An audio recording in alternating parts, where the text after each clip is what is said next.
I'm back again, part 3.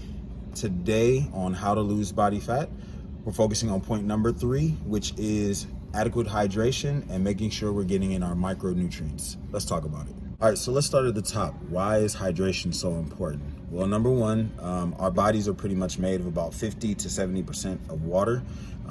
That's what is the majority of our weight comes from water. It's in your bone tissue, it's in your muscle, and it's in all of your organs. Now, there's a rumor that you can only survive 3 days without water. I'm not sure how they tested this rumor because obviously that person would die without it. But I mean, even if you tried it to go without water, it makes things really, really hard. Number one, by slowing down your brain function. Number two, it affects literally all of your body tissues, your digestion, your energy levels, your metabolism. Everything is affected by not having enough water.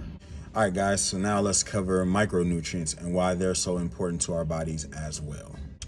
All right, guys, micronutrients help sustain just our basic metabolic processes. So without the presence of micronutrients, a lot of the things that run our metabolism and keep the engine burning would not be existing or going on at all in our bodies. Micronutrients also aid in our immune function. So without obviously like your vitamin C, your immunity will be pretty low, but there's also other contributors to that and other vitamins and micronutrients that we definitely need to ingest in our diets. Micronutrients also help us in the production of our hormones, also our enzymes that we have in our body. A lot of our processes and things that we do, so such as digestion, require enzymes, and they need our micronutrients to make sure that we can fortify them, make them strong, and also help to have these processes actually occur.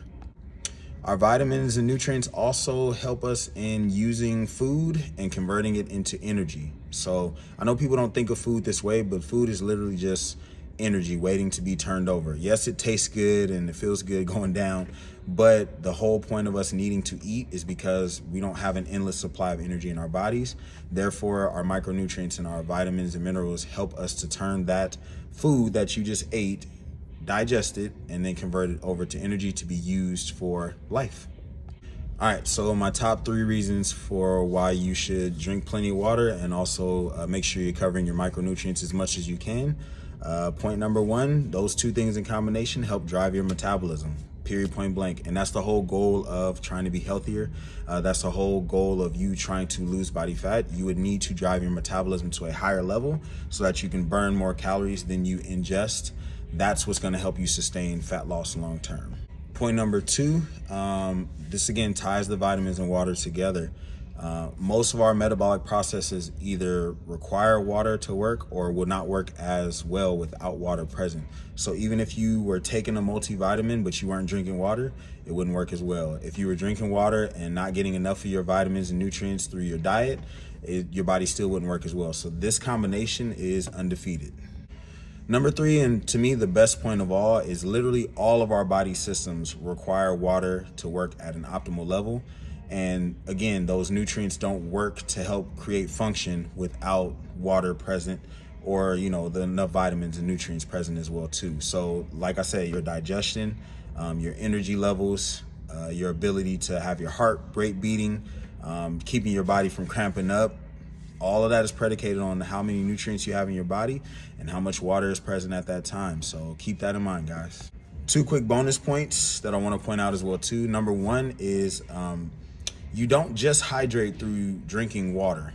That's obviously a great way to do it, but you also get water through a lot of our food as well too, especially fruits and veggies. That's why I'm always keep wrapping these 2 together. There's also some other foods that contain a lot of water as well too. You guys find a plethora of things that you like, add that to your diet, and try to get as much fruits, veggies, and hydration as you can into your diet in a good way that fits your goal.